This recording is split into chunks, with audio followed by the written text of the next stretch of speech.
Hey oddballs, in this episode we get the latest on NASA discussing strange sightings, Denmark's potato drama on the highways, and the world's most dilapidated haunted house. Even I feel bad about this one. And if that's not a hot enough take for you guys, we got the Newfoundland dragon himself, the PYRO to the O, PYRO, on this episode. If it's odd to you, friend, it's on the odd to Newfoundland. It's the odd to Newfoundland. Ghostly greetings from your host, Jonathan. Mysteries, ghosts, monsters and lore. East Coast esoterica and so much more.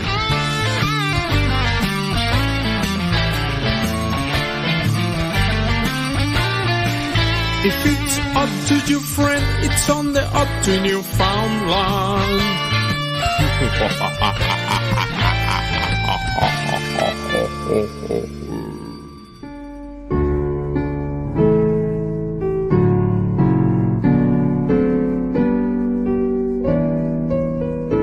Ghostly greetings from the oldest city in North America. I'm your host, John Mallard, bringing you the best in East Coast esoterica. You, my friend, have stumbled upon the Odd to Newfoundland Paranormal Podcast. Welcome to episode 252 of your monthly paranormal variety show. And having you here is better than school's out for summer. Don't forget, folks, make sure you're very, very careful taking those turns. There's lots of kids. They're very, very excited, and they're probably dehydrated as well. Because let's face it, summer's only 1.5 weeks long here in Newfoundland, and school's out forever. Why? Because you're wonderful, a masterpiece, beautifully made, important to people because you're important to me, highly favored by your creator or the law of averages in physics, working in tandem. You, my friend, are an oddball, and on this show, your family, and we are one. Long time no speak. So glad to have you here once again on the Odd to Newfoundland Paranormal Podcast. You know, John's had a pretty big adventure over the last few months, and I had stuff put in place for you guys. And I'm so glad everything worked out. Even while I wasn't home, a new episode went up, and I thought that was so cool because I went to Florida, and it was so much fun. We went to Disney World. We went to H2O Water Park. Johnny went to wrestling school. I mean, it was just so much fun. It really was. We had time of our lives. And, once again, for all our new subscribers and people who haven't heard me talk in a while, thanks for hanging in there, man. The Odd to Newfoundland Paranormal Podcast ain't going nowhere. We're available everywhere you listen to podcasts. Please subscribe from over here, too, and let them know why you love this show. We've got a really cool show lined up for you. A little later in the show, we got my old dear friend Carl coming on, a.k.a. the PYRO to the O, PYRO. That's right, an old school friend of mine who's known me since I was probably 13, 14 years old. Really, really cool to have him on and to catch up with him, as he's now a family man like myself and just recently purchased a gigantic 20 by 20 wrestling ring. As I mentioned before, we're getting into the wrestling business together, and I'm super excited to have that opportunity once again in my life to express myself in a different way and be weird in a whole different way. Because you know what? It's not normal to wear gigantic hooker boots and tights and perform in front of people. I hope you guys are having a wonderful, wonderful spring. It's definitely sprung here in Newfoundland. We had temperatures of, get this, double digits. That's right. We had over 10 degrees Celsius. We're so excited for that. And, for a lot of people out there, they're like grabbing their coats and saying, oh my God, that sounds cold. Newfoundland is cold. It's also very damp. Let's just leave it at that. And hopefully soon, sooner than later, we'll see Mr. Sun poke his head out from behind those clouds. Remember, gang, wherever you're to, the Odd to Newfoundland Paranormal Podcast is your favorite monthly paranormal variety show. It comes out on the first of every single month. So if you don't see content, it doesn't mean I'm dead. That is so 2 years ago. It doesn't mean I'm gone. It just means that, we're waiting to 30, sometimes 28, sometimes 30, sometimes 31 days until the next release. I am pumped that we're halfway through the year already. I can't believe it. It's June 1st, and we're going to get going with the paranormal news. Somewhere between the funnies and the obituaries is... Oh, yes, the paranormal news.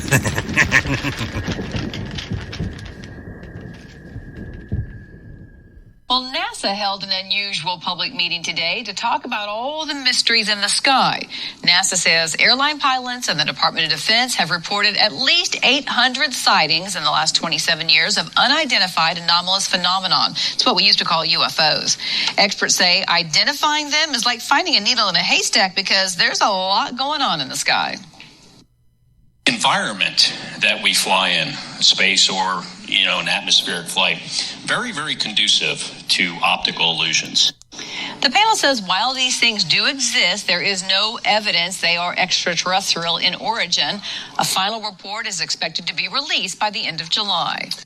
Man, okay, so the actual gravity of what they just said in that little tiny thing. The Space Agency, NASA, televised a 4-hour hearing featuring an independent panel of experts who vowed to be transparent about it, okay? The team includes 16 scientists. 16 scientists and other experts selected by NASA, including retired astronaut Scott Kelly, the first American to spend nearly a year in space. I want to emphasize the loud and proud of this. This is absolutely no convincing evidence of extraterrestrial life associated with this, but we have no explanation of the 800 sightings that we've gotten.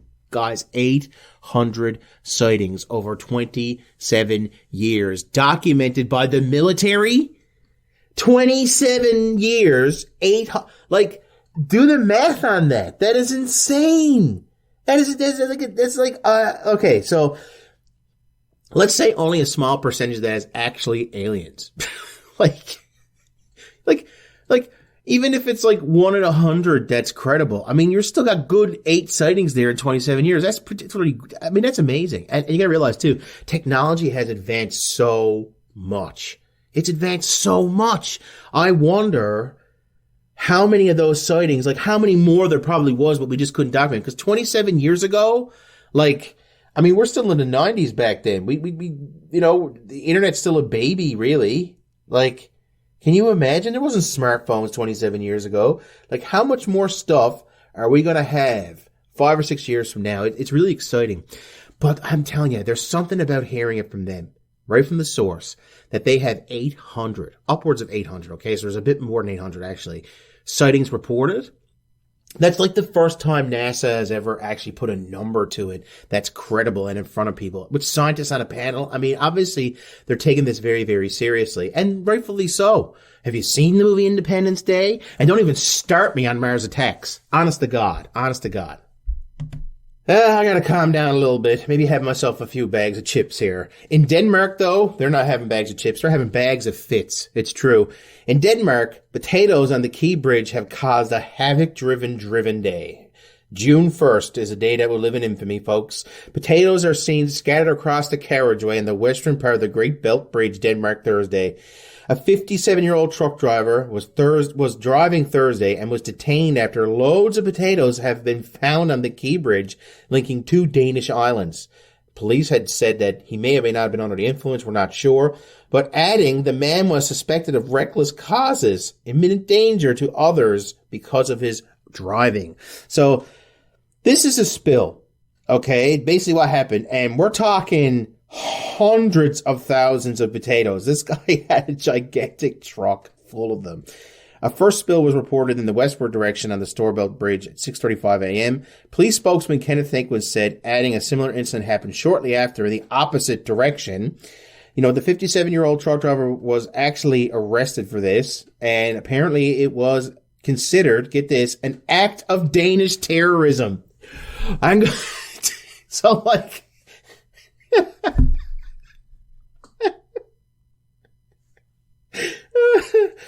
The police said the roads had become slippery and urged drivers to drive slower. According to the Danish Road Directorate, lines of vehicles were reported on either side, and roughly 18 kilometers worth of highway was covered in potatoes. This is posing a major health risk. I can't stop laughing. This is causing a major So basically, this guy fills up this gigantic loading truck, okay? It's a massive 18-wheeler, chocked with potatoes. And these potatoes apparently are what you call the aged variety. So these excuse me, these potatoes are a little bit older, okay, than your standard potato coming right out of the garden. They might be a few weeks old. They're pretty much ready to be shipped out. They're a little soft. They're going to restaurants. They're going to restaurants to be, hacked up and served to people. But anyway, these potatoes are already soft. So what do you think happened as soon as he hit that latch? On purpose, I might add, because it's an act of terrorism in Denmark. Oh my God, hundreds of thousands of potatoes all over the place. If you've seen the pictures, you die laughing. And I can see the cops now, coming out the potatoes with their sour cream and bacon ready to go. It's going to be deadly, right? But unfortunately, that's not so much the case. Lonely, I'm Mr. Lonely. No one's as lonely as this haunted house, though. This abandoned haunted mansion. It's bigger than Buckingham Palace, and it's left to rot in the same place, obviously, for 20 years. It's in Sussex, and it's been standing half-finished for 2 decades after its millionaire owner fell out with the architect, and some say it could even be haunted. If you've ever driven over the East Sussex border along A22, you might have caught a glimpse of a sprawling mansion property known as Hamilton Palace. But the $40 million property isn't the lavish home you might imagine it to be, though. On the inside, after 20 years, it's been left half finished, unfortunately, and to this day it is still covered in scaffolding and discarded building blocks and warning signs littering the grounds that stands on for everyone to keep out. Hamilton Palace was once thought to be one of the most expensive private houses under construction in Britain, but still, almost 4 decades after construction began in 1985, the mansion's never been finished. The home, which is the facade that is no longer the Buckingham Palace, was designed for British multimillionaire and convicted criminal Nicholas Van Hoogstraten, who, after falling out with his architect over 20 years ago back in 2000, worked on the mansion, came to a halt, and the building has been in limbo ever since. So why the haunted reports? Well, apparently it is a magnet for paranormal investigators, and people have been breaking into this, which is something I don't condone, by the way. They've been breaking into this gigantic mansion and filming private ghost hunts there. And what they've come across is actually some pretty spooky stuff. What they say is that it actually is multiple spirits in the location, as if they've taken up residence there because nobody wants this gigantic mansion. And let's be honest, if you're a ghost, you're either going to haunt the Playboy Mansion, or you're going to haunt this mansion because it's a $40 million property. Lots to do in the afterlife there, I would imagine. But apparently the spooks there are not very happy with people coming there, and they've been putting out some pretty creepy evidence from there. Anyhow, this supposed Buckingham Palace is left to rot for 20 years, so I don't think people are going to be missing much by not moving into this place. But be warned. Usually when spirits move in and no one's actually died on the grounds, they might have been there when they dug the place up. Be very, very careful if you do decide to venture there with your ghost box in hand. You never know what ancient burial site might be under there. Hi, it's time to check on our old friend Nessie. The Loch Ness monster hunter himself is in this article. And, he thought the job would be easier, though. Steve Feltham has dedicated his life to solving the mystery of Loch Ness Monster. He gave up his job and sold his home in Dorset to move the doors on the shores of the loch back in 91. Now, after more than 30 years of searching for Nessie, he said he thought the task would have been easier. Mr. Feltham has his first sighting of something unexplained within his first year of his search and had hoped to make further sightings soon thereafter. He told BBC Radio's Good Morning Scotland program, I had a glimpse into something like a torpedo that went through the water. I did think this job was going to be easier, as I had a sighting in the first year and I thought it'd be long until a second sighting would come along. The Loch Ness Monster may be a giant deal. Is he a tourist conspiracy? Is the Loch Ness Monster just an old dinosaur that's stuck in the loch? Nobody really knows. Now, Mr. Feltham added that it's where I'm stopped at the moment, still waiting for the second glimpse of something unexplained. Because I'm a full-time, I speak to hundreds of people who do report something that we can't identify in a place, but I can't pinpoint what it actually is.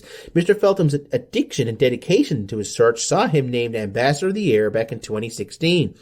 Highlands and Islands Tourism Awards are not handed out to anybody who isn't strategically part of the folklore of the area, and he's a wealth of knowledge. So even he doesn't know what this thing is. Previously, he'd been recognized by the Guinness Book of World Record as the longest continuous vigil hunting for the Loch Ness Monster. The Nessie hunters' continuing efforts come 90 years after what is described as the first modern sighting of the monster. Back in 1933 was a lovely April day. Hotel manageress Aldi McKay told of seeing a whale-like creature in the loch's water cascading and churning. The Inverness Courier, a newspaper, reported the sighting, and the editor at the time, Evan Barron, suggested the beast be described as a monster, kick-starting the modern myth of Nessie. In an interview years later, Mr. and Mrs. McKay said she had been something black, wet, and she actually saw something black, wet, and the water rolling off it, moving in a circle. She described it as a beast to her husband, and thus the legend was born. Now, back in 2019, scientists reported the creatures behind repeated sightings may be giant eels, which is something they've kind of pushed for, but let's be honest. We still don't know. There's no evidence of a prehistoric marine reptile called a plesiosaur or a large fish like a sturgeon being found. Catfish and suggestions that a wandering Greenland shark were behind the sightings were also discounted. We just don't know what Nessie is, and yet it continues to intrigue us all. And to be quite honest with you, my little paranormal heart kind of feels like I don't want them to figure out who Nessie is or what he is. I want that myth to live on forever. I want him to be, kind of like Bigfoot, the undefeated champion of underwater hide and seek.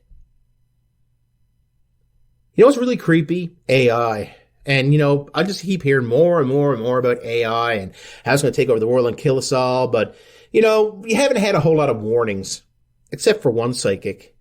Humans will lose control of AI when it becomes too smart, this psychic warned. Brazilian psychic Alto Salome says artificial intelligence is only getting smarter, but maybe under the control of something inhuman with unknown motives. Now, humanity will lose control of its own creation. It is something that's been destined to happen, but regulations are being put in place, especially by Canada. In an interview with the UK news outlet, Salome, who's been dubbed a living Nostradamus for his prophecy, said that if an AI surpasses human capability in all areas, we could lose control over its actions and its consequences, and called for talks to be held on preventing any of these possible outcomes. Moreover, Salome told the Daily Star that AI has motivations unknown and may be controlled by something else, something inhuman. Now, AI technology has seen huge leaps in advance in recent years, with it being adopted by different industries across the global economy. And, this includes arguably the most well-known AIs, generative AIs like ChatGPT bot and DALL-E art generator. Two of the things I've actually used, which I think are super cool, like the coolest thing. However, some have taken note that the possible dangers posed by AI far outweigh the benefits. According to a survey from Stanford's University Institute for Human-Centered AI, a third of researchers felt AI decision-making could lead to a nuclear-level catastrophe. It further noted that someone could make the AI that could lead to a disaster for humanity, something someone already tried with the AI chatbot, which had the goal of destroying humanity, taking over the world and becoming immortal. Oh boy, we're in for big trouble. In addition, despite safeguards put in place to prevent the AI from doing anything that could be harmful, such as making computer viruses or dismantling false information, and also throwing it out there are still workarounds that people have found. So maybe it's not so much the AI becoming sentient, it's that people realize, hey, I can use this to take over the world and not have any blame. One example noted in Stanford's report is that researcher Matt Corda, who managed to trick ChatGPT into giving him rather precise estimations, recommendations and instructions needed to build a dirty bomb. Do you know what a dirty bomb is? It's a bomb that's like, you don't want that to go off in your city. It's going to be full of all kinds of stuff. However, this is also a topic world leaders seem to be taking seriously. G7 set to meet to discuss the problems posed by AI just recently, and also nuclear war. So it's at that level of worry for people. I mean, this is serious. In addition, the European Union is also moving towards enacting the world's first major legislation on AI, inspiring other governments to consider what rules should be placed to AI tools. And much like any advancement in technology, like, I'm all about having that, rules and sanctions and stuff put all over that. Because you know what? At the end of the day, it's freaking terrifying. It truly is terrifying what they can do with AI. Like, we're doomed. Skynet's going to go live, and the Terminator's going to come, and Arnold's too old to save us now. Like, what are we going to do? I don't know. Maybe we should all live wait to get jacked. I always think about that one line he says. He describes himself as an endoskeleton. I love that thing. AI is an incredibly powerful tool that could lead to some serious problems down the road. But I see the benefits of it as well. Maybe it's like Facebook. Facebook was used to mine information from people, and there's like millions and millions of dollars in lawsuits now. I wonder if they can put stuff in place to make AI only benefit us and only us. Our last story, I'm saving the best for last because a past guest is all over the news. Owen Sound area Bigfoot sightings reports draw the Sasquatch University Society. Sasquatch University TV show crew were in the Owen Sound area Saturday, April 8, 2023, filming an episode of their Bigfoot hunting TV show premiering on Wild TV. Left to right, cameraman Chase Smits and co-host and former guest on my show, Ryan Willis. We're kind of there for it all. Ryan Willis says he has credible Bigfoot sightings in Owen Sound area, so how could he not check them out? He and Joe Porter co-host a TV show called Sasquatch University. It premieres on Wild on September 25th. The Owen Sound episode will be among the first of 13 weekly episodes. They started the Trent University Sasquatch Society, which zooms in scientists and other talks on the Peterborough Club. Hearing from all top researchers in the Bigfoot community, said Willis, who is president, fresh from a night hunt Friday near Proton Station in southwest Grey County, they made their way to Owen Sound to shoot some footage to include in the show before heading out again on a second Sasquatch soiree Saturday night. They're looking for Bigfoot or tracks or Sasquatch hair or strange howls to record and send off to be identified, the Trent student said. Think of the blurry 1967 film featuring that tall, hairy beast, slightly stooped, with a lopping gait, that Patterson Gimlin. I really hope they get something on that level. I really do. The young Sasquatch hunters were reticent to say they were hunting Saturday night, lest pranksters catch wind and show up in monkey suits. Good point. They've received reports, and quite credible ones too, which they thought would make a good episode for the show. So, that's why they're in Owen Sound. It's kind of like saying how many bears exactly live in this one spot, Willis said. It's very hard to answer the stories and come up with excuses to keep debunking the idea that something large and hairy is there, because it's large and hairy and there. Just in general, there's like thousands of witness testimonies, folks. And the question is, why would all these people lie? What advantage is it to them? I wonder if there's really, truly something to it. Man, I think it's great that he's there, and I'm so glad to see a former guest of mine all over the paranormal news with his new TV show like he said he'd do. Maybe I'll get Ryan Willis to come back on. I think that'd be pretty cool. And, he's a really cool cat. He really is a really nice guy. Anyhow, I'll tag him in this episode. Don't you dare go away. It's time for our guest. The views and opinions discussed on this show are of the guests and host. They do not reflect the views or opinions of associated sponsors or affiliates. Parking for alien spacecraft is available in the listener's backyard. If no backyard is available, you may want to warn your neighbors. Enjoy at your own risk. All right, welcome back to the Oddtonewfoundland Paranormal Podcast. Before we jump in with tonight's guest, I just want to tell you guys a little something. Have you ever recorded something and had it done so well, and it was so beautiful, it sounded good, and then you realize there's a sound in the background, and all of a sudden the whole thing goes up in flames, right? It's just absolutely useless. Absolutely useless. So what do? You call PYRO. No. You call Accusonus, okay? Accusonus is software you put on your computer that actually helps you with a click of a knob, just a little turn, a little click of a button and a knob, turns you into the best editor ever. So you can get rid of that weird sound that's in the background. If you got a cat that's purring in the background you got to get rid of, like Wince over here, right, Wince?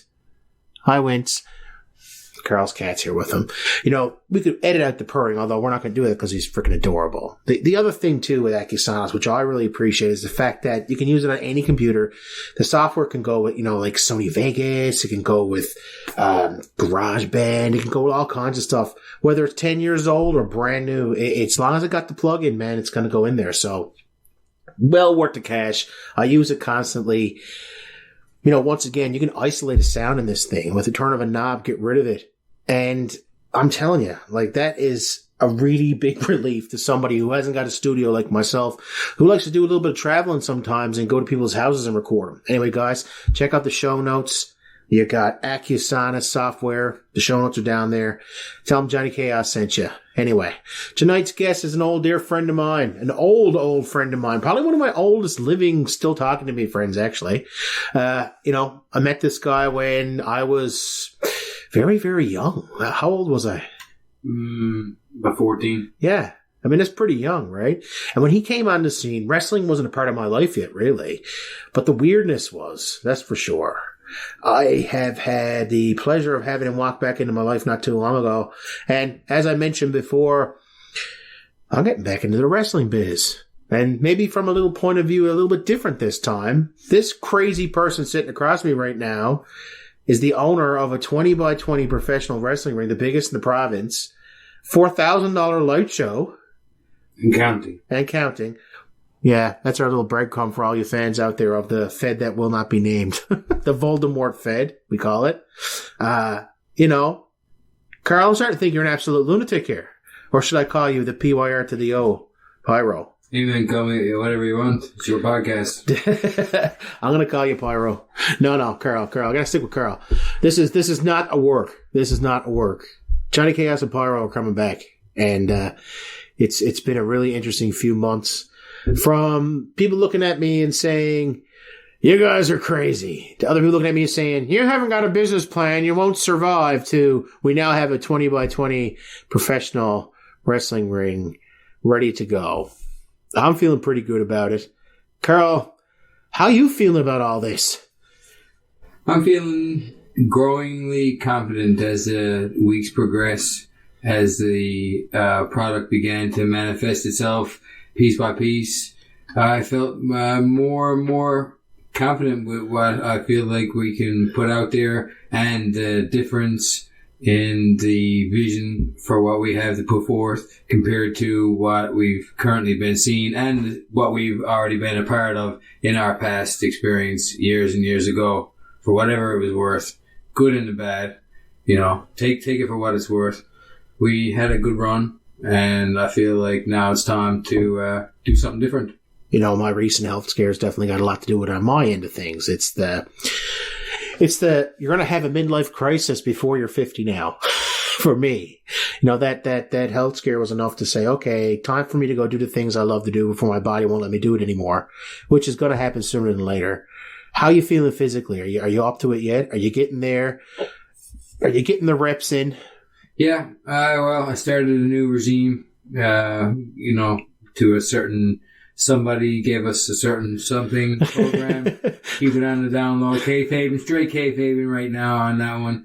But yeah, I've started something different, doing some movements I normally wasn't used to. I have a lot of equipment on my own. I've always stayed in good shape, but not like ring shape. As everybody knows out there, anybody can be in what you call quote unquote good shape, but it's a lot different from being in ring shape. In ring condition, you got to be ready to, get hit again. And I'm sure it's going to be a large hill to climb, but with motivation and pride behind me, I guess I'll continue to again manifest it into reality.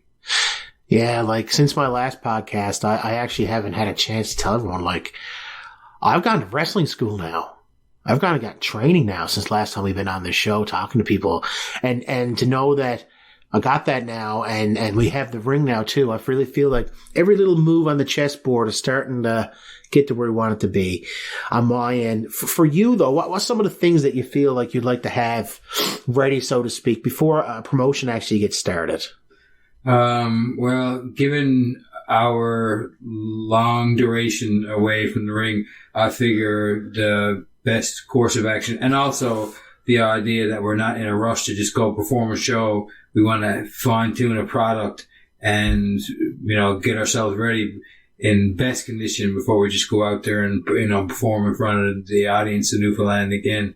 So I figure the most important thing is to get an established location where we can all truly practice and truly take the bumps and get used to falling down again before we even worry about going anywhere in front of anybody else. And to me, like, that's totally innovative compared to what's been here so far. Because the majority of promotions open up and they'll have seminars with guys they'll bring down and stuff, which is great. But, you know, once again, you got to learn as you go. We had to learn as we went. Me and Carl, we actually debuted on the same night together all the way back. Was it 1999 or 2000? 2000. It was 2000. Yes, right you were. My God. Our first show, first night. Can you remember that night, Carl? You remember much of it? Tuck in your boots, tuck in your shirt, tuck everything in. Apparently, you know, in the year 2000, it's cool for you to tuck all of your clothes. Your promoter tells you, tuck all of your clothing in. No, you don't have your shirt untucked or your sleeves untucked. I guess what I didn't realize at the time, being 15 years old, not actually technically not even 15 yet, if you look at the timeline, I was almost that. My birthday's not till July 5th. But the promoter was just trying to make sure my full body was covered so that the older men who I was wrestling with, like the actual men, wouldn't have to sell to a kid. Basically, that makes sense to me now. You know, you can't have your body shown at all. You know, this sweater, like, wear 2 sweaters, wear 2 pairs of pants. It's like, that was super small. But hey, man, it was a good time. I remember my first ever entrance, and I came out and slipped on a fan sign and fell into the audience. You remember that? Yeah. And I was so embarrassed, but lucky me, I landed on all the girls I would eventually sleep with over the next 20 years. So it all worked out great. I got held up by the hands that would hold my balls eventually. There you go. Oh my. Carl, there are so many things to talk about, but you know, me and you have been intertwined in our lives quite a lot. But there was a space there of about 13 years where we weren't. It was a long time. Yeah. And a lot of good things happened for both of us, but now we've kind of come back together. The power couple's back together, baby. Yeah. Right? I think of the first times we hung out as kids, even before wrestling. And I think of your mom's house, and I think of the old computer and firing up and watching you play Dragon Ball Z games. Dragon Ball Z was a major part of our childhood, by the way. The discovery of the Dragon Ball Z, and like the music videos that were just being made on a monthly basis at the time. That showed us scenes of... This is before YouTube, by the way. Oh, yeah. Legit. It was like Kazaa and whatever else. It was LimeWire. LimeWire. And then FrostWire. Something, yeah, that was it. That was the other one. I'm going to get a virus wire. Yeah. Perpetual virus. Essentially, hey, man, when they showed us those cool music videos, either way, the scenes were all images and stuff from like GT and stuff that had never been translated at that point in time. So it just was like the dawning of the internet sharing age, and we got to see stuff that eventually would be, you know, translated to English, and you get to have like a DVD copy of it. But at that time, it was super sick. And I remember the first experience being like, "Whoa, look at that!" And we kind of like we would throw. You know, every kid at that time was like throwing punches and powering up and slamming each other around. So it just translated quite well. I got a memory that time when you were talking about all that. I can remember. I think it was spring, and you were out on your mom's deck in the back area, and you had your hand full of snow, and you were powering up, going, oh, like this, and then you threw the snow away, and you looked at, hey, look, Matter, look at my hand, and I looked over, and there was steam coming off your hand. You're like, look, the power surges. I can remember that. It's like, yes, but this is Canada, and it's cold outside, so you're going to see steam anyway. Brother, you're not Super Saiyan, you're Super Freezing. I can remember other things on that computer, too. I can remember the old oddities file. Yeah. Now, how interesting is this? So beloved is that memory to me. There was actually a section on my show for many years. I no longer do it now, but it was called Oddities, where I talked about 10 real facts about an unreal world. Stuff that was actually 100% qualified scientifically that were so strange. And that name came from that Oddities file. And inside that Oddities file was just the weirdest stuff. But, you know, can you remember some of the stuff that were in that file? Yeah. They came from some old website, rotten.com, I believe. Was the old site that had the majority of those, and then Weekly World News and whatever else. Yeah, there was like Bat Boy, and I feel like there was... Oh, the bearded lady dude, whatever. I remember that. We named like Mulder's girlfriend. It would change to be someone. We'd always change it to someone's girlfriend. It was always the background. Yeah, I remember that. Yeah, I'm sure. I bet you one of my old hard drives that probably. Yeah. Shout out to Mulder if you're still alive. I doubt it. I hope he's doing okay anyway, wherever the hell he is. Hopefully, if he's on the mainland, he's away from the fires. That's my I hope. don't know where he is. Alberta's on fire right now. So is Nova Scotia. So let's have a bit of rain out there. Yeah, and Bat Boy, special place in my heart, of course, because 14, around that age is when I started buying the Weekly World News, and maybe even a bit before that. You can actually buy the magazine up at the old Irving before I go to my summer home. Yeah, and, when I was a kid. Yeah, I remember Bat Boy being when I was like probably like 10 or 11. Yep. I was like, not scared of him, but I was kind of like, oh, Bat Boy, Thought it was kind of cool. Yeah. And, we never had Batman. We had Bat Boy. Apparently, the Bat Boy now has a musical. What do you think about that? Man, I only learned about this tonight, but if there's ever a downloadable or YouTube thing for me to watch, it's definitely Bat Boy the musical. Like, the fact that you're intertwined in that history with me and can kind of relate to it is interesting, I think, for people, because they've heard me tell the story about how I want my show to be just like the Weekly World News. You flip the page and we're talking about something different, right? Speaking of something different, pro wrestling comes about. And I'm going to ask you a question now. Do you remember a certain incident that took place at the junior high? You may or may not have tried to give me a crossbody. Oh, yeah, 100%. Look, I knew. Look, man, I could see it over top. You super sidestepped it 100%. Don't think I ever forgot about that. Man, brutal. Look, straight up. That happened. Okay, so, he wanted to crossbody me, okay? No, it was flip. I did the flip over. Whatever. Plancha, whatever they call it. Whatever he wanted to do. Plancha. Give me the wrestling move, okay? I was over visiting him at school. Yeah. He wanted to give it to me, and everyone was watching him. Yeah. And I was just like, you know what? It was random. You know what? He never called this. I'm not getting paid for this. What's in it for me? I sidestepped, boom. And to make it worse, I'm pretty sure you landed on a storm drain. That was there in the grass. No, landed on the grass. For some reason, I remember a storm drain. I don't feel like it was anything additional. I feel like it was just regular old grass. But nonetheless, I could see you sidestep in the air. I'd never forget it. It felt like I could legitimately see you go zoom. Yeah. And I went bang. And then, man, it was brutal. That could have been the big time. It could have been the one time. Look, I don't care. Nothing I can do about it. Shogunayo out there, everybody. Japanese Shogunayo. Yeah, and then we'll get into the Japanese portion of this a little bit later. We're not there yet. That's 20 years from now, okay?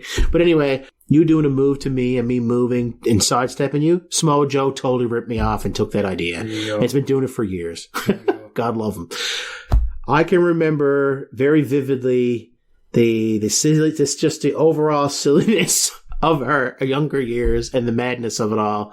And I'm not saying the paranormal was a big part of it, but it was definitely in the background a little bit. The weirdness was there. And I'm glad that I can talk about that with you and have lots of laughs. So let's just jump right into something totally random. Okay. 5 most favorite episodes of Are You Afraid of the Dark? What are they, Carl? In what, any order or just in any order? It doesn't matter. Any order, cool. So Pinball, Tale of the Pinball Wizard, Tale of Station 109 or 111 or whatever. The station. I'm not Googling right now, so I'm just going off. Going on memory. Yeah, but with the one with Gilbert Gottfried in it, and he plays the station owner of the radio station where the ghosts go to transition into the afterlife.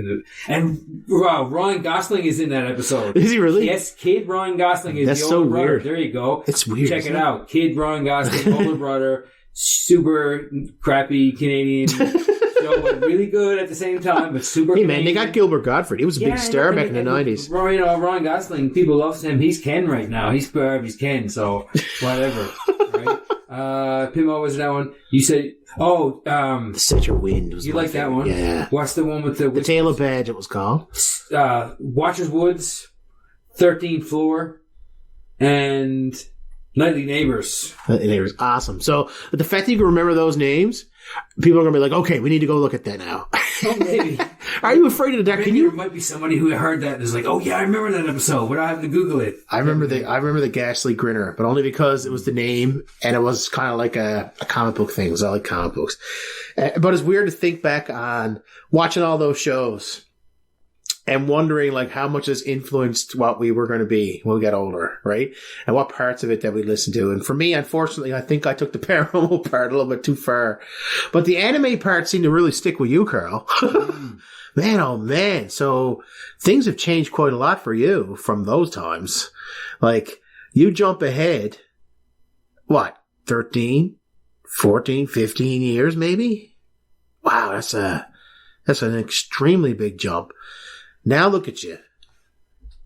Machine operator. Dude runs a big machine the size of his house. That's what he does for a living. Well, size of a big room of your house. Well, there you go, but it's still a big room. very, very dangerous and very, very demanding. It's pretty cool, yeah. It's a cool job. Got I'm not going to say hot Asian wife because... She's pretty hot. Okay, fine, I'll say it. You got a hot Asian wife and you got a little boy, Kaz. Like, life is so much different for you now than what it was before. And just to let everybody out there know, like, how hardcore this motherfucker is, he's been sitting here with something in his eye for the last 20 minutes and still pushing through this. Why? Because he's hardcore and he only got eyes for Johnny Gas. Talk to me a little tiny bit about Japanese culture and how it's influenced you, because you've changed quite a lot, no doubt. No doubt. Yeah, well, straight up, since meeting my wife and going over there, I never really left Newfoundland to do anything at all. Like, I hate planes, I hate leaving. But then I met her and I needed to go. She came here first to meet me, of course. And then, like, you know, because that's what her plan, I guess. You know, I got to follow whatever she does at first. You know how it is. And she came to meet me. We agreed to meet in her country then to see her family and stuff. And once I actually, like, had the balls to leave and go there, which the entire flight was like over 24 hour travel time from where I am. And I was awake the entire time because I get really sick on the plane, motion sickness anywhere. And man, as soon as I got off the plane, I had to go and like have dinner with everybody there. And so it was really long and I was so sick experience, but it was so worth it. And once I became like normalized to the, like where I'm to, which took like 2 or 3 days, I guess, I realized, wow, this place is so different than anything I've ever known. And the people, the way they talk to you and treat you and the way they treat each other. That's the key point, okay? It's the way they treat each other and their land around them that I found to be so different. It's like everybody's cleaning up. All the like super old people all weekend long, first thing in the morning, they're out cleaning up the streets and they're like, I asked my wife and her family, what are these guys doing? You know, so they were like 70 plus the people outside, like at least that, right? And, they told me that they're all retired and they can't have any other job, but they need to do something or they don't feel like they're useful. So this is a volunteer service and they're all just like cleaning up the streets and doing the work that nobody else wants to do.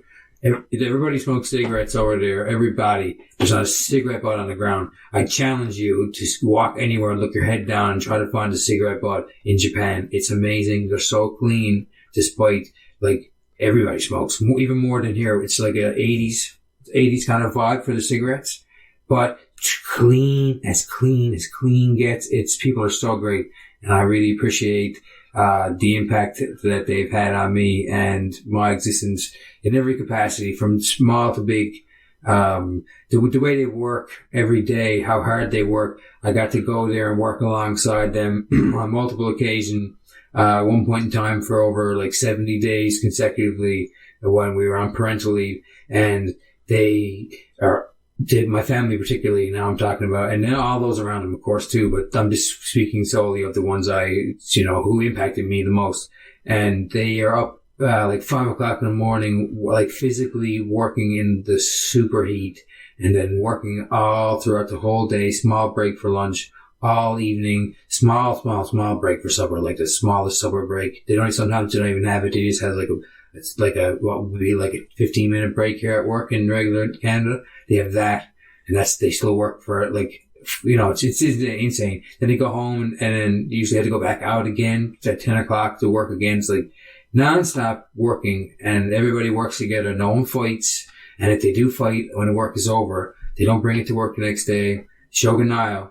It's like, you know, it's all you can do. I learned so many philosophies and so many one-word things, and I realized like that human nature that I've never encountered here in Newfoundland whatsoever, and that rubbed off on me big time, and it caused me to kind of change again at that stage in my life and turn into kind of something else that I guess if it wasn't for them, I never would be. And I'm really grateful for all my Japanese family. Arigatou gozaimasu. I think the really cool part of this, you know, you got to go to Japan when wrestling is a part of the culture. Oh, yeah. Tell me a little tiny bit about seeing like live Japan wrestling up close and personal, because you had a very different experience to what we'd have in North America. Big time. I saw New Japan Pro Wrestling 3 times when I was there, and 2 of them was during the what do you call it? G1? Yep. Yeah. And they were really good seats, like, because my family had to hook up. They just like SS seating or whatever. And I saw that 2 of the 3 times, you can actually see me on the camera the very first time I'm there in the SS seating. Apparently, everybody told me that, like, texted me during the show and said, "We just saw you. You look super rotted." And I was like, "What?" And I realized, yeah, because that's when they announced Kenny Omega wasn't going to be there. That was my first trip to Japan, and I was like, "What, man? I wanted to see Kenny Omega so bad. I only came here, like, to see him and everybody else under, and then he's the one who's not going to be here, the only one who's not going to be." It's like, oh man! So I apparently looked so silky. Nonetheless, made the best of it, and it was a really great time. And I found that. From being a wrestler myself and only wrestling for a couple hundred people at a time, compared to being in the buildings there, that 2 of the 3 times were in the same Corrigan Hall, and the other one was in some one that they were just trying out, some like big gym though, like big ballet gymnastics arena. Like it was one on a different side of Tokyo. They had to take a couple trains to get there. We only ever went to that place one time, and that was a little bit different. I kind of preferred the other setting in Corrigan Hall better, because you can hear every single fan's voice, and everybody's not fighting to scream like in North America, including yourself. Like, so I had to change the way I cheered as a wrestling fan automatically, because I was assimilated into the culture. So I just didn't do, like, Kenny Omega came out, and my wife was like, "Why aren't you doing," the second time I seen him, "why aren't you doing what you're supposed to? Like, why aren't you getting excited?" And I'm like, "Oh, I am. This is me trying to be excited." But if it was here, I'd be like standing up and like jumping around, like normal me jumping around. But there, because of the way the culture is, I didn't want to jump around. That's right. Naturally, like what was controlling me wasn't jumping around. It's just because that's the way the people are. You got to go there and respect them. And if you show them respect, they super shows it to you. I think it's really, really cool that you've taken this part of your life and married it to your past a little bit here. So now you're not just going to be the PYRO to the old PYRO. You're going to be the Newfoundland Dragon. That's right. And this idea is a completely different character. And I'm not saying you got to tell us anything about this character right now, but I can ask you one question. Are you going to keep the mask on at all times? I don't know.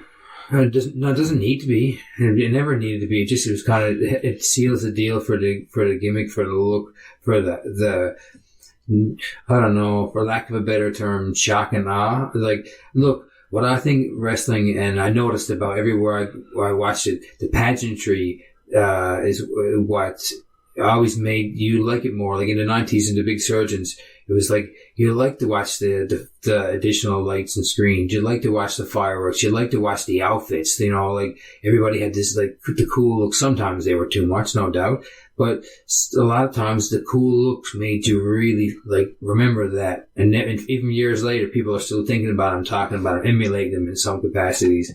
So like I want to try with this new character to bring a little more of that to the table. Whereas like previous iterations of my gimmicks or whatever relied on like the thumbtacks and the barbed wire and the tables, ladders, chairs all the time, because that seemed to be also what was popular in pop culture. Which is true. Absolutely. It really was. I had the Extreme title when I was 18 and I was in high school. I remember bringing it to school and showing everyone. And at that time, it was 1999, 2000 time, like before then. And then boom, we had it, 2001? You were probably champion in 2001. I think 2001.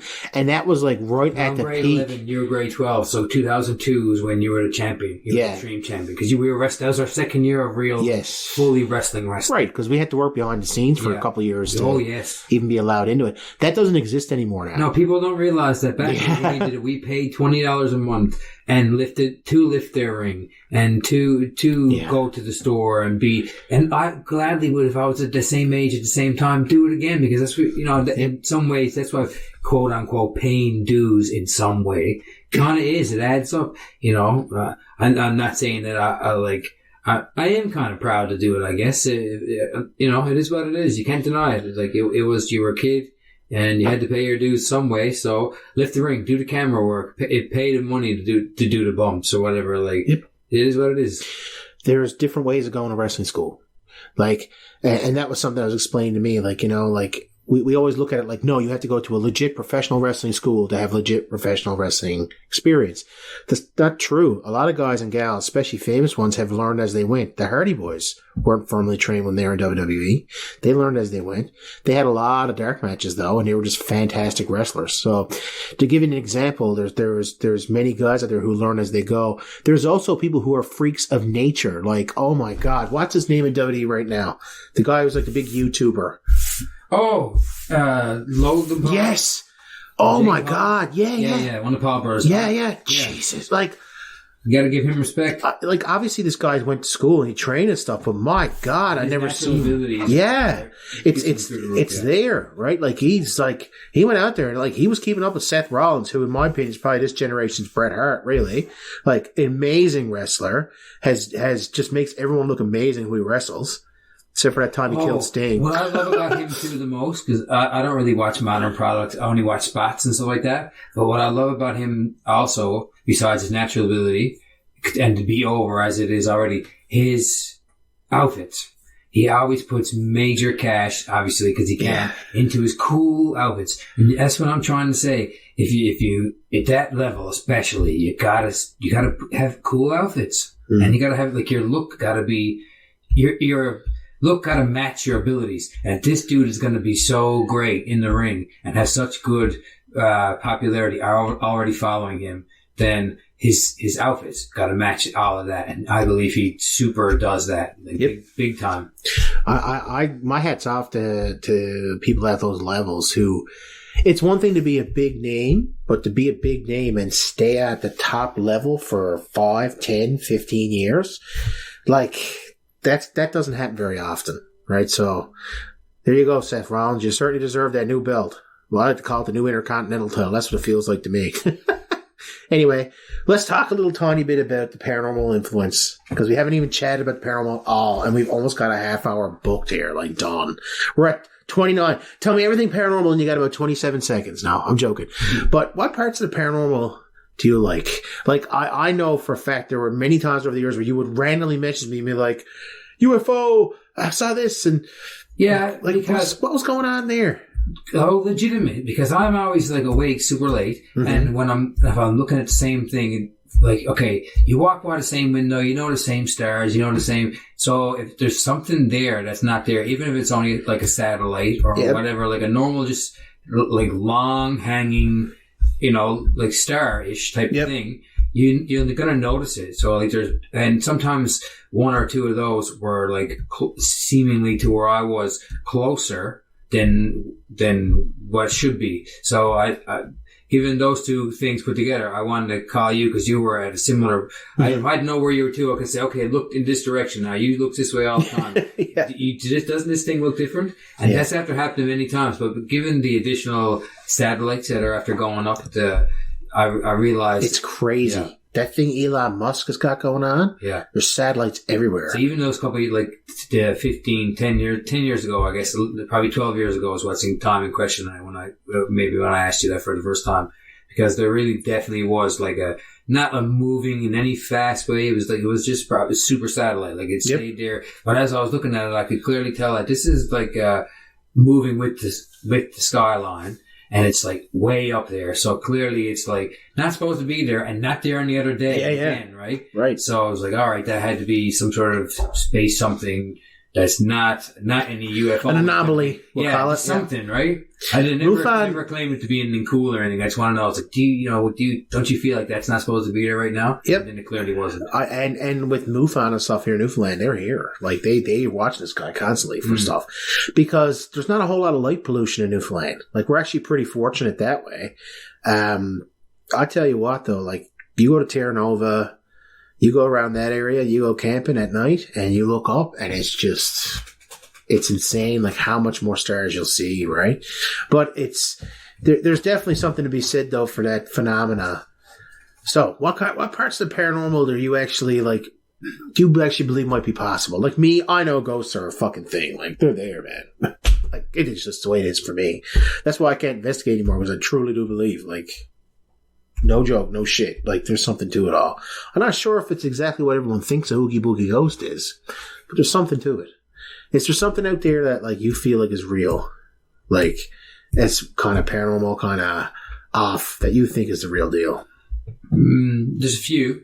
Yep. And there's a couple. So, like, I think there's, like, certain stories and certain things. Like, there's a couple of Japanese things that I'm like, man, that sounds like, whoa. They connect so much that I believe it to be true. There's one about, I don't remember exactly, but it's like, people had to go over a cliff and then they went into the water. They all had to commit suicide because they were going to be taken by the other village or whatever, some sort of war thing. And then in that one spot where everybody had to commit suicide, mothers and sons and all that, there's this particular fish that's only there. And this fish looks so mad. And it's like a Japanese, like, lore thing about it.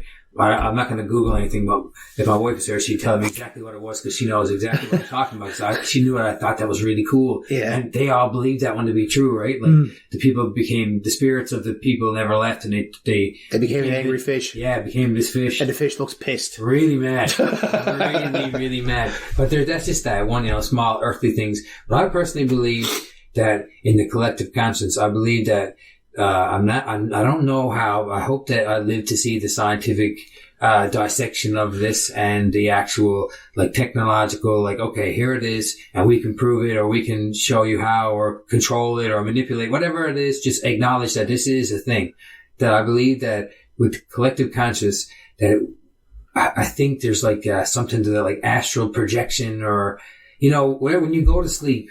You go somewhere, and if they can harness that wherever you go, or determine that wherever you go, or, cause I have a lot of lucid dreams, and I remember a lot of whatever it is, and I'm able to like literally say exit at times and get out. I know it sounds retarded, but that's seriously, that's after happening forever, right? And I believe that if there's people out there who have, like, a technological advantage to apply that to the studies of this type of thing, that it could be proven that collective conscience, is a real thing. Not just with the sleep aspect, but I believe that there's, like, something to collective conscience, like with your parents, like the Assassin's Creed game, I guess. They do something on that too with the ancestry or whatever. Like, they go back, and because your genes are able to see where something similar, not exactly like that, but something along the lines of, due to your genetic disposition or whatever, you're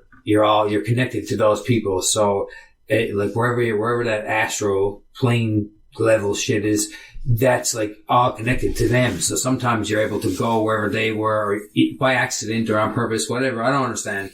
But sometimes it felt like I was in my sleep able to see things that I shouldn't have. And I proved it by accident to my parents more than one time. I asked them, I was like, in this particular place on this street, when you drove by here, was there ever, like, a pinball machine in a window there? And my mom looked at me and was like, yeah, like, what the fuck are you saying? Like, how? And then I asked my father, like, a separate occasion, and he didn't have even close to the same reaction. He nonchalantly, he's like, yeah, that's the Mrs. McNabb's store. She sold fish and chips and had machines in the window. And it's I wasn't alive time. Right. So, like, how is that possible? I swear on my life, and on my kids' life and everything, that I dreamt about a place at the time, was able to remember it, asked them about this, and they told me, independent of each other, because they're divorced and not even close to each other at the time, and they both were able to confirm it in their own individual way. So I thought, okay, how is that possible then? If someone can get some technology and slap it on that, we can really have something. Right? Like, we don't need to take hallucinogens. We just need to go to sleep and wake up, right? And once again, like, I had a similar experience when I was in my coma. That whole thing with that Indian god that showed up and was smudging me and all this stuff, like, that was something I hate to say, I don't like using the word ignorant, but I was definitely not in the know, shall we say, of how a ritual like that would be performed. And when I had someone look at me like a professional, and no, man, that's like the North, like actual, Indian, North American Indian, like way of doing that with a shell and a feather and the motions. Everything was down pat perfectly. Like that freaked me out because there's no way I would have that knowledge locked away in my head somewhere.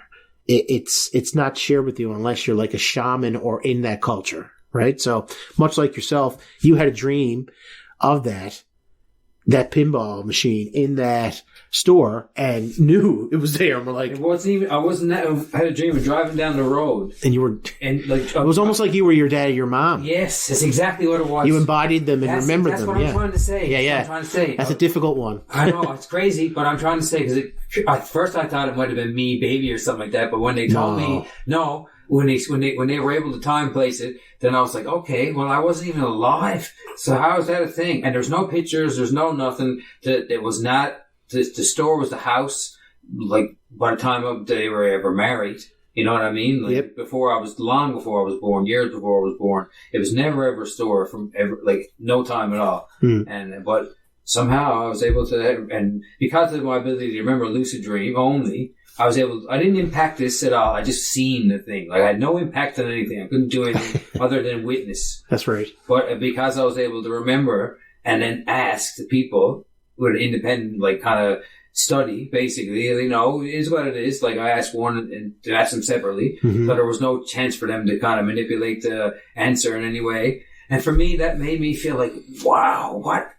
How is this? Yes. Do I have this ability? No, it's not ability. There's no ability. I believe we all have this thing. It just happens. And do you think deja vu has anything to do with it? Well, I think it's probably another, like, it's a whole the other same thing. Umbrella, but not the same, not in this vein, but the same umbrella. Are there any other parts of the paranormal that you have interest in? Like, just throw things out for, like, Bigfoot. Interested? Not really. Maybe. All species like that, particularly, but not cryptozoology. Like, you can say. Anything that mostly aquatic, I guess, because I believe them to be actually, discoverable. Yeah. But no, I like past cultural things, so like undiscovered civilization. Yeah. And I believe that Newfoundland probably still has something here that we never found. I mean, like Indian type things, even before then, but some sort of like past. Something is here on this island because it's so old. Yeah. You know what I mean? I feel too like we're very sheltered here from the rest of the world, and we don't really realize how big these places are until you get out there and look at them. And the ocean is very vast. So absolutely, they say we know more about the moon than we do about the bottom of our ocean. Like, what the hell? Like, is there a chance that all these big, long, like, gotta say Newfoundland again? No such thing as a giant squid. No such thing as a kraken. One washes up in Capahagan, a baby, and it's the same size as me. Like, a full-grown adult would be eaten by a giant sperm whale, basically. That's the only predator it has. So, and then they end up filming the giant squid. Like, it's been filmed. So it does exist. So there's always the possibility, right? Have you ever had a paranormal experience? Is something I always ask people, and not necessarily what your dream state thing. Like, you ever had a weird thing happen to you that was kind of odd? No. So in reality, only perhaps psychological things where I thought maybe, this probably moved or that moved, but nothing. It was. I don't believe anything. No. That doesn't mean that I'm not discrediting anybody else's, any of events. But, basically I believe in that it could happen. But to me, nothing has ever occurred like that. Only when I'm asleep do anything ever happen. Astral projections with PYRO. I like it. That legit happened, man. Yeah, that's going to be cool. If we can find, and the fact that you're talking about it tonight means you're probably going to remember something out of night. That'd be interesting. Hopefully.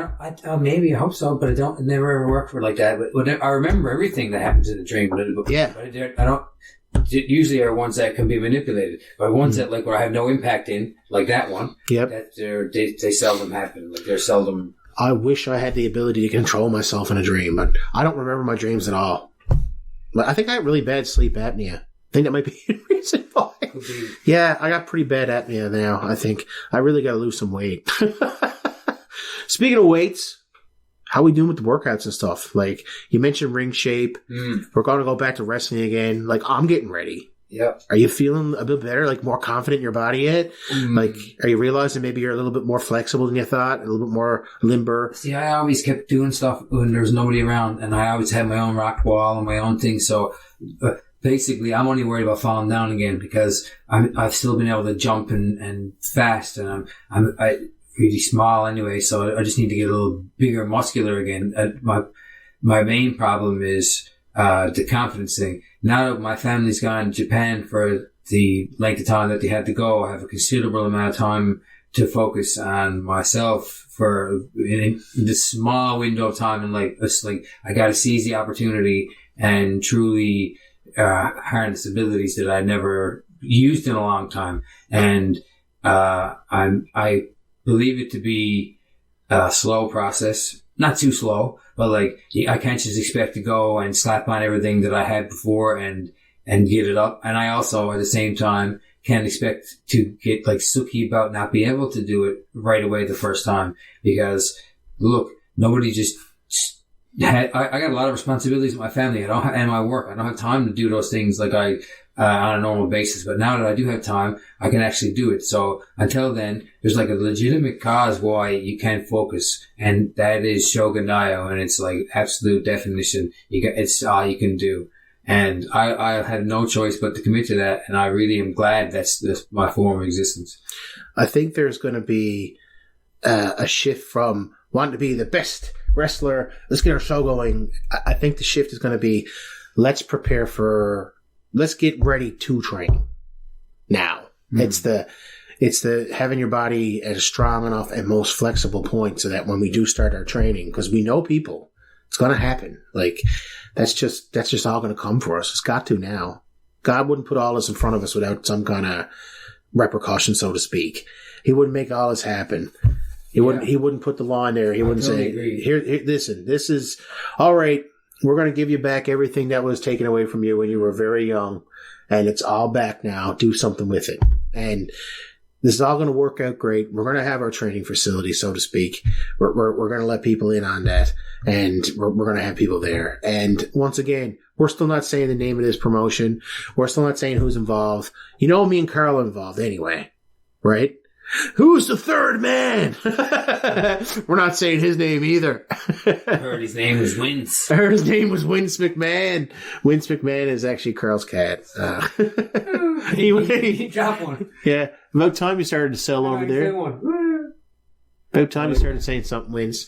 You know, we're going to wrap this up now, Carl. All right. So, anything special planned for your return to the ring? Is there something that you're starting to plan now that you just give us a little something to kind of tide us over? Because, when it happens, it's going to be super exciting stuff, but people are going to be waiting another long time yet before we're ready to actually do this in their shows and stuff. True. So, can we give them something tonight, a little tidbit here at the very end of the podcast, just to kind of keep them interested, to kind of put the breadcrumbs out there for Hansel and Gretel to the new promotion? What can we tell them? Well, I can tell people, first of all, who are watching wrestling right now in Newfoundland and have been, to keep enjoying it, because there's nothing wrong with that. Enjoy what you've been enjoying as it's been given to you. But I want people to also prepare to be ready to enjoy a different format of wrestling show, per se, and a different format of wrestling product than what's currently been normalized here in Newfoundland, with a production style untapped or unharnessed, or I don't know what the word you want to use, but it's unseen before currently here, unrushed. There's no haste to force this out. And again, I'm not hating on anybody who's having a good time. But who does have haste, that's cool. There was a lot of time in my life where haste was, the priority. Right now, it isn't. And I want people to expect, some lights and some glamour, a little bit of pizzazz. A bit more than what if you see this guy's face right now, you'd be cracking up laughing. Hey man, I had something in my eye for a long time, and it got out there about 15 minutes after my spirits rose a bit. Yeah. But when you get to see what we all got coming with the promotion, there's a lot put into it so far, and we got a lot further to go. I hope that we can get our vision out there for everybody who wants to be involved to get involved. And, for those who have seen what we've seen before for all the many years in Newfoundland wrestling, some old faces maybe, perhaps, some new faces, definitely. That's what I'm happy to see that already in Newfoundland, but I want to see, you will see it even more with us, obviously, and hopefully some good bodies. I want everybody to be like, glitz and glamour, man. That's what I'm saying. I look at AEW right now, and I see how they're slowly getting bigger and bigger and bigger. Their audience isn't expanding, but their reach is starting to expand now. WWE are all over the world, and they're only now starting to tap into places that aren't in North America. Like, you start to see WWE over there now in Qatar soon. You're going to see them in these big places. They're already in Saudi Arabia making billions. Like, they're going to go globally. AEW, like, I'm telling you right now, they keep playing their cards right and doing everything they're doing. Like, give it another few more. And we knew it takes 10 years. Let's be honest. Like, really, it does take 10 years. There has to be a history there. But they're going to slowly start to swell up in their numbers. They've been really stuck at 1 million viewers a week. I think that's going to change for them because their stories are starting to line up a little better. Their production's starting to get a little better. The kinks are out. Some of the old guys are gone now. Some of the new guys coming in. I'm hoping that when people come from the mainland and wrestle in Newfoundland, it's going to be like a territory.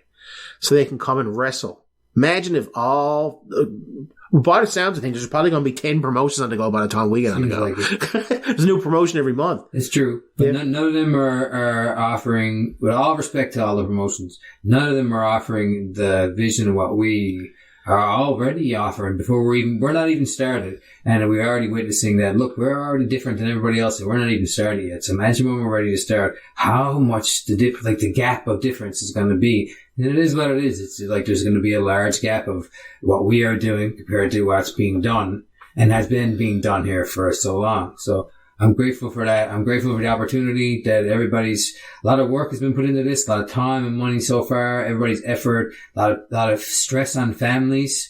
It's just what comes with these type of endeavors. And, and I'm grateful to be a part of it, and I can't wait for everybody else to be a part of it as well. Something different than what you're all used to. I can't wait to put the boots back on. I'm very, very excited. And I think when I go out and wrestle now, it's going to be a different feeling altogether. I got to tell a story. I don't know how many, we talk about the bump card.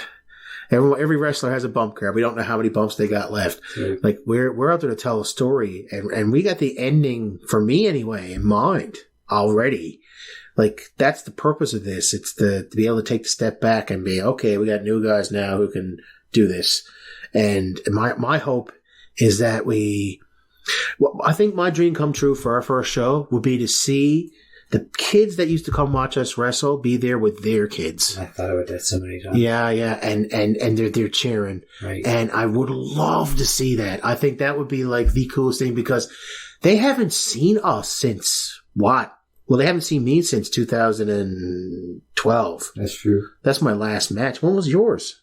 Even before that. Oh, yeah. 15 years That's ago. Right. You didn't do the UNW show. I did nothing. I was doing my own thing then. So you were doing... self-absorption. Yep. You were doing 2000 and... like the last CW, NCW show? Was that 2008. The last? Wow. That's a long time ago. Right? Yeah, that's a long time ago. 15 years. Holy shit. That's a long time to be out of the ring. I'm starting to think that we're going to be really, really excited. Are we going to be able to run a promotion? Carl, I'm not sure if we're smart enough to get a ring or have the ability to do all this. Let me tell you something about Carl Hanrahan and John Mallard. Two very, very smart dudes who are in a very good place in their lives, who cannot wait to have every wrestler in the promotions come to us and say, wow, this is totally different. And we definitely want to be down with this. Yeah. I think once they see what we have planned, they're going to be like, wow, this is really exciting. Like, I want people to be excited to come to wrestle again. Yeah. And it reverberates. When that kind of stuff happens, it makes other promotions say, okay, we got to step up our game. That's going to be cool too. And I really want that. I want to disrupt a little bit here. right? I don't want to come in and say, yeah, here's our promotion, throw a few flyers on a pole, and we're done. Yeah. That's not. We're been there, done that, didn't get paid much. I never got paid ever. Really? I had to pay for everything. Jeez. I paid for all my own tables, all my own ladders, all at one time usually. So if you saw me go through 3 tables at once or 6 tables in a match and the ladder, I either had to buy that ladder that day or 2 shows before or something like that. They only ever lasted 2 or 3 shows at a time. And they cost like $180 in tax. You can Google it. That's true. And I never got paid a cent. Ever once. I can remember I won I won the title, the Atomic Wrestling Entertainment title, EWE. I won their belt as a heel.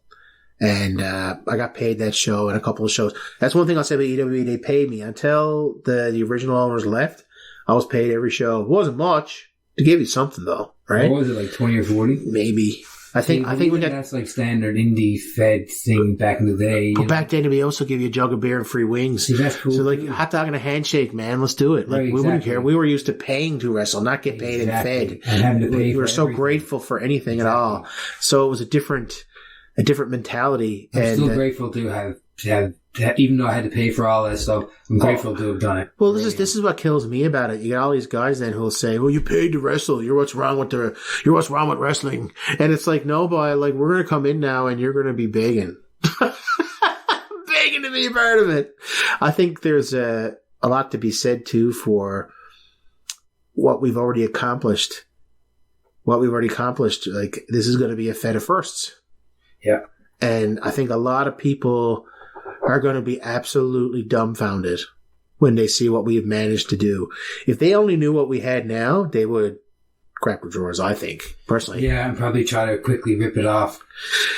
I don't think they could rip off. I used the wrong term. Probably try to quickly raise their own bar to emulate their own thing that would be equal or greater than what we have presented. So if not rip off, make better than. It's the nature of the games. All the businesses like that. One idea and one-upsmanship to effectively one-up the next one. I already see it in Newfoundland wrestling where, one group of guys start up and they take what works with other people and they put their own stuff in there and hopefully it elevates it, right?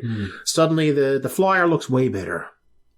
Like, I think of the original flyers that we used to deliver, black and white. You could barely see anything on it. It was a different time. It was a different time. But even they got better, though. Yeah, they did. They got better. They got more color and they had the entranceway and stuff like that. Remember we had the color flowers that time? We were like, man, these are badass. Color flowers for a long time. Yeah. And the boss were doing them okay for the time. But I gotta always look, I'll never throw shade, even though I've been excluded and exiled by certain people and parties for many years. I never, even from the shadows here or from whatever you call it, never threw shade at them. I always, when I seen the promotions, first promotion, LCW get to the TV, I was like, man, that's so great. Yeah, good for them. Like they did that. They rose the tide. I never even tried to be part of that because I was not around. I didn't care wrestling. But it's weird to think that TV is like obsolete now. I know, but still, look, but back then it was a big deal. Step after step after step after step. Okay, and that was the first time that was that one step that they broke that barrier,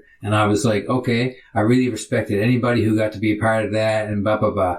But moving forward, then the next time anybody else is able to rise the tide, I'm always able to show in my own way appreciation for that. I never ever threw shade. I always was like, oh, good for them. Like you're able to rise the tide, and I wish I could be a part of some of them sometimes.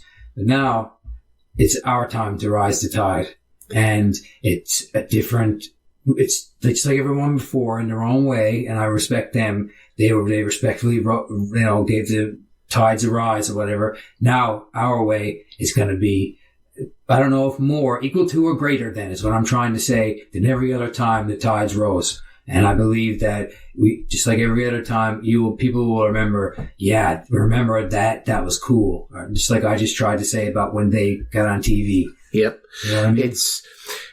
It's a very strange thing for us because we're a part of a history, I feel, that's got swept under the rug. Yeah. By a lot of different promotions. And rightfully so. You don't want people to live in the past. You got to have your own product. And if you can repackage something that's worked and make it work for you, great. Right? But the reality of it is, I really wish there was like a wrestling like museum here. Yeah, Hall of Fame, right? Tangible, something for people to be able to remember. Like, we shouldn't have to show people archived footage of Sailor White. Like, we should have his picture and his replica title on the wall, like somewhere where people can see it and know that he was the first. And a memory of every promotion in small way. Look, you don't need to have shrines to everybody because some people don't deserve a shrine, but they deserve to be remembered. And look, this is what happened in this time type thing, for big or small, And I agree. You gotta leave certain aspects of certain individuals where they belong in the past, but to deny the existence of all the feds, the NCWs, the CEWs, and the PWAs, and the EWEs, and there was like 2 or 3 more after that I wasn't a part of, but I still show respect to for trying their best and trying to get on the go. It's like, man, you gotta always remember them too, Again, don't put like all your time and effort into making sure that there's everything for everybody, knocking on doors and being like, can I have your old, boots or something like that. But don't be afraid to show it like, okay, we remember this is how it was then. And we remember every time the tides rose, and we respectfully acknowledge every time without forgetting about the lost. That's the one thing I want when our first product to be people to feel is like, we remember the lost. There's a lot of people like who are not around anymore, and for whatever reasons, and all the ones that deserve to be remembered, we'll just have a nod to the lost, to those who are not a part of or who are dead straight up, who had a place in wrestling. Steve Lake comes to mind for sure. For exactly. Me. Yeah, prime number one, big, right away. Dude was in my very first Newfoundland wrestling show. It was NCW. I was probably about 11. It was Gordy Glenn was like the ruthless Widowmaker. Paul and them were a tag team. I was a kid up in Paradise, something whatever, like rec center. I was a kid, and Steve was the announcer. He was the first wrestling announcer I ever heard in Newfoundland. And then he became our announcer when I was, a wrestler myself. Which is really cool. And side fact, he was also the first ever independent wrestler. Believe it or not, that worked for 2 different promotions, which is a really cool little thing. He actually worked NCW as an announcer, guest announcer one night at Prince of Wales Arena, and he also worked CW 2 days before and after, and he had an FTW thing too, I believe. Oh yeah, right, that's the other one. So there was another promotion. The same one at the same time. So like he has a lot of accolades, but nobody knows that, and they're all erased in history now. Like, how much would I like to pay homage to him? Big time. I'm going to find out. So I'm going to come up with something. See, his hat, one of his hats would be perfect. Would be the thing that picture him in his hat in a little glass case. Just to say, Steve Lake, and this is what he was. Yeah. Like, something as simple as that. Absolutely. Like, that'd be kind of cool. His voice is him and Mr. B's voice, him first, to be honest with you, is the one that when I'm able to think about wrestling and think about you hears your name being called, you hears the roar of the crowd, the allure of the arena, you hears it even long after the voices of the many they don't go away, They stay in your head. They really do, man. And no matter how much you want to admit it or not, you can't, they don't go away. You need to get it out of your system one way or another, or it never goes away, like straight up. And his voice is the one that I hear the most, not calling me to the ring. Without looking at any video of anything, just in your head, what you hear, He had a very distinct voice, Mr. Bennett. And, like, I can remember, I remember my first show at Prince of Wales Arena, and, the bookers had changed my entrance name. Like, I'd started off as Johnny Chaos, and then they called me the Rookie Sensation. And then they billed me from the School of Hard Knocks. I never knew anything about that. I thought you made that up. I never. And they just announced, they came up with that idea. They were like, we don't want to say you're from Mount Pearl right now because we're trying to push you as a face, and there's Mount Pearl versus St. John's was a thing. That. And I was like, okay. And then they announced me from the School of Hard Knocks, the green, he was the Johnny Chaos. And I was like, okay, like that's at least something, right? Mm-hmm. So it was the first time I ever did something that was booked. And, I can remember coming back and saying, I'm from School of Hard Knocks. When did that happen? They were like, oh, crap, we forgot to tell you. Yeah, we needed you to be from somewhere. I thought it came from that song that was out, where from School of Hard Knocks. It was like popular right then at that exact time. Yeah. Maybe that's where he got the idea. Probably, I believe so. The evolution of what we were backyard wrestling as kids to what we are now is an interesting take. But it's funny how you're still Pyro and I'm still Johnny Chaos. 30 years. Like, how many years have we been these characters and can still be that character and turn it on in a heartbeat? I can't wait to see the new version of Pyro and to see how much of him is still there and to see the new spin on it. That's going to be exciting. That's true. That's going to be exciting. And to know that, like, we're going to have it planned. Like, it's going to be good. And people are like, you're just going to be another indie fed. I'm like, no, we're not at all. We're going to be something totally different. We're going to be a show. Yeah. And that's something no one's really wanted to be. They've always wanted to be an indie fed. Right, and having their wrestling shows. And that's cool, with all respect, because we had a time where that was cool, but we're not looking to do that anymore. We're looking to have that, like, live theatrical wrestling performance. Yeah, we're gonna have our own universe, our own little pocket universe, so to speak, that people can just jump into and get lost in, and that's what I want. And I like that description a lot. That's accurately described. And what happens with a lot of people is that they've forgotten what it's like to get lost in wrestling. That's what happened in the Attitude Era. You became a part of that. And everyone hated their boss. No one likes their boss, and all of a sudden you got someone out there beating the shit out of his boss. Guess what? He's the most over person on the planet right now. That's Stone Cold Steve Their Austin. video packaging is what, and how they present characters to you in like, sometimes they give you a small dribble, then bam, or sometimes they give you a big bam right away. I believe that's what's always kind of been lost here. It's just here's a guy and he's going to wrestle this guy and that's it. Yeah. It's like, okay. There's no build up. There's no reason. That's cool because they could still have a fun match, and I'm not hating on that either. But it's like, I want to have, like, here's this guy who you all know does this for this reason because he's this character, and you're expecting him to do this with this music because you know him already. Yeah. Due to his video packaging and due to his, like, you know, no rush. Not due to his lack of haste. It's like, no, we need to have a show every month, and the card's gotta be good. We get the flyers out. That's not good enough anymore. Like, it has to be.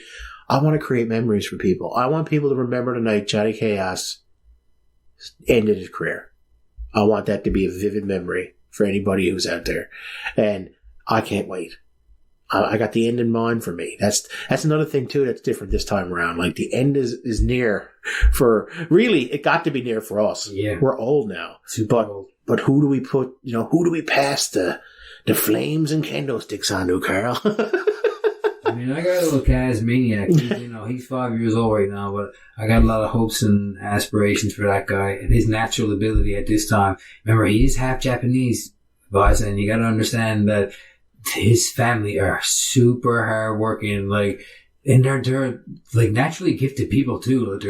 So combined with my athleticism and then their like will and natural abilities as well, he's got some, like, basically he can jump farther than I could at this age. Everything he can do now, I know for a fact that it's way beyond what I was capable of at that point in time. He pushes himself beyond what I was, and that combined with the stability in his home that he has here and the ability to thrive in an environment where people can actually give him the time and sometimes space if needed to be nurtured and to nurture his like, okay, don't be afraid to jump, but if you're going to jump, move down to this step. Okay, now jump a bit farther out. Okay, now man, you did it. Now move up to that step. And I know, he's not going to get hurt, right? Like, I team up with him to build his confidence, and he shows me over and over again that, look what I can do. And I'm not saying it all the time, but I'm thinking, whoa, that's definitely more than what I could do. Yeah. And if we take that and apply that to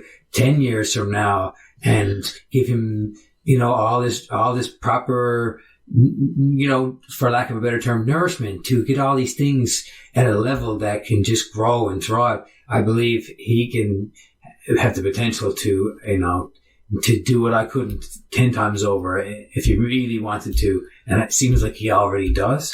Happened to me today.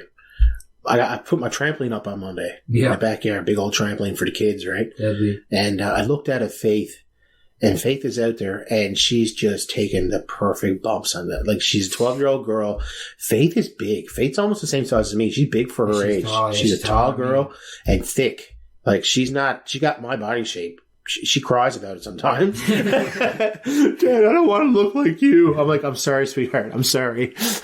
Your sister used to be like paper thin, and even she grew up to be like regular. Yeah. Oh God, we're gonna start talking about my sister. I'm gonna cut you. I'm not hating. I'm gonna cut you off. I don't want to hear nothing about my sister. There is no hate. How does she say? Food, glorious food. Yeah. She still is a singer. You know, she just recently was on an ad on NTV actually for some kind of law firm or something.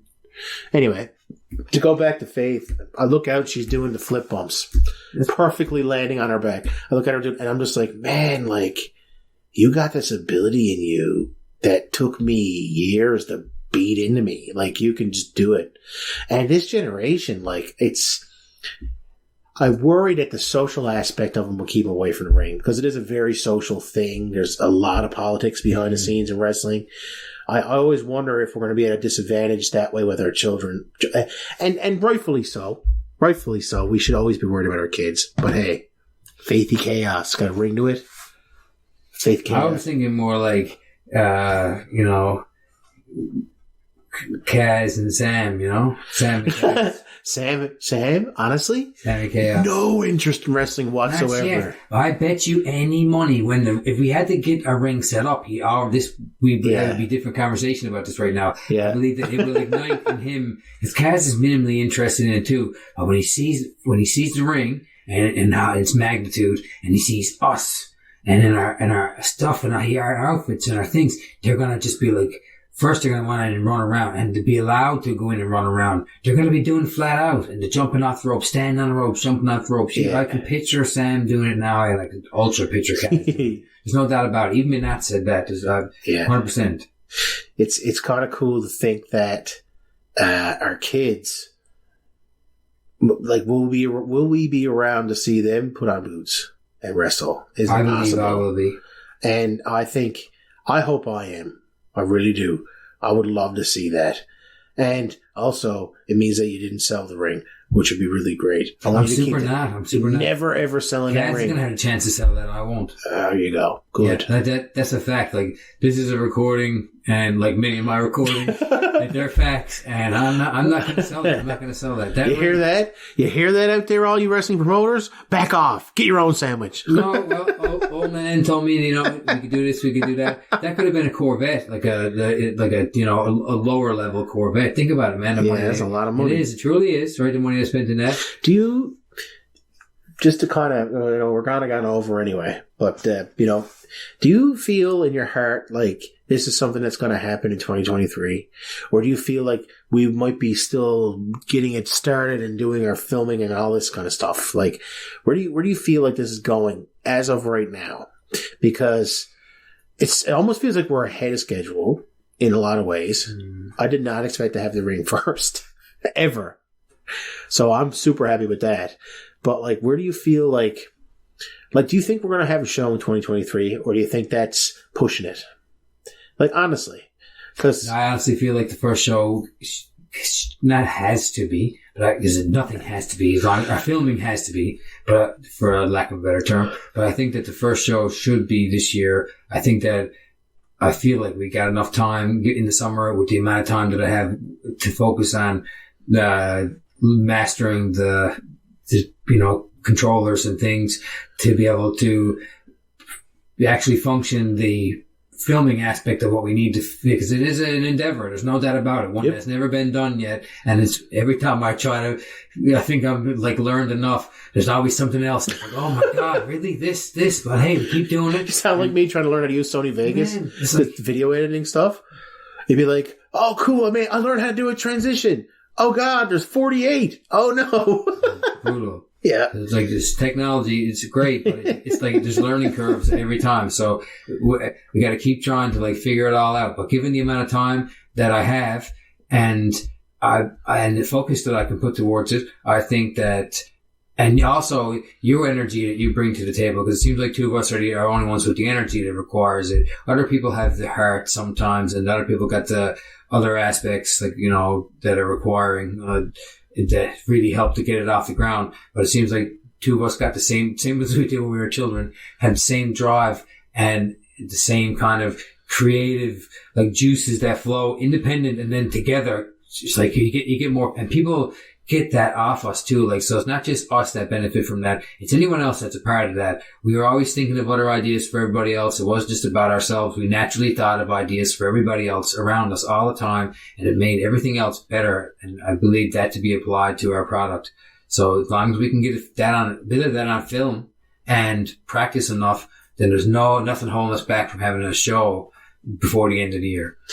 It's just the practice aspect. Do you think it's possible to have an import from Japan? What do you mean? Like, do you think it's possible to actually have people from Japan come with us, given the... Oh, definitely. Yeah? I mean, I don't know, but like, no, I know for a fact, no top name, but, like, last time I was there, because she has friends all over the place in Tokyo and stuff, this is no bullshit. I could have got, you know, Ninja Warrior? Yeah. So I could have got they would have taken my tape. Wow. Yeah. So not just like, you know, like internet application, like someone would have had It would have been like, no, this is like this guy doing ninja stuff in his backyard. Like, you need to see this. I have, you know, back then I had all my stuff set up, and Yeah. I had to do a good enough tape. Did you have that salmon ladder thing? I did. Had salmon ladder ropes hung to my ceiling, had all the works in it, plus the rock. I still can't do a chin up, and I'm like 40. The cliffhanger, the ultimate cliffhanger. I set up my basement. Yeah. It wasn't as great as the one on TV. The drop was the shits, but it was still a drop, and it was still, you know, hand over hand, 2 inches deep. I did it, you know, and, if I had to hand in the tape, I could have got that. So she got connections. That's how we get the SS seating all the time for the wrestling shows. Right. Right? It's, you're able to. So you not only did you married Smart Girl. Yeah, well, she married me too, but I didn't, you know, we found each other, and it just worked out that two hard-working individuals had, you know, just came together, and then now her family and her connections and everything just flow over to me, and everything I do flows over to her too. So it's a give and take there, and it's a unique kind of benefit for me, I guess, you know, to get that, because if I didn't marry her, if I wasn't a part of a Japanese family, I never would have any influence from their culture, and I guess I'd be kind of a little bit more closed-minded like I was before. It felt like my eyes opened up more when I got over there, and I realized that sometimes I was more to blame for the problems that were around me, and that the problems that continued to occur than I previously was willing to admit, because that's what they just naturally do anyway. They like, if they do something, they own it immediately. There's no bullshit. It's just bing, bang, boom, own it. Let's go to work. And it's true, seriously. And that's the kind of way I realized, like, you know what? I need to do that a little more, you know, and be more accountable for my own actions. And I realized, how many times were you like a piece of shit to somebody who didn't deserve it, kind of thing. Only with your base level of like self-absorption. And I realized that that's something that's, you know, that Japanese don't do. So. Wins, you're coming up to say hi to us. You might pause that. Anyway, guys, let's call it a night. It's getting late. I gotta go home and go to bed. All right. I gotta get some sleep. How am I supposed to sleep? I drank what is it you gave me? Was it a Rockstar? That was me not to drink. Oh, sorry, Manat, to drink your Rockstar. She told me to give it to you. God love her. She's always so sweet. I'm so glad I have sweet Asian people in my life who are nice to me. Lauren's wife is Asian as well, and she's always been a sweetheart. She also shares the love of Final Fantasy that I have. And Kenny Omega is a massive Final Fantasy fan, right? Yes. So, in fact, has finished with the One-Winged Angel after Sephiroth. That's all Final Fantasy 7 stuff. But anyway, we'll call it a night there. Thanks so much for coming on. Carl / PYRO / Newfoundland Dragon Pyro. And wins. And shout out to Are You Afraid of the Dark Super Specs episode. Check it out. I'm going to tag Are You Afraid of the Dark? You as well, man. I'm going to do it. Yeah. Hopefully we'll get badged from the Setter Wind on there. There you go.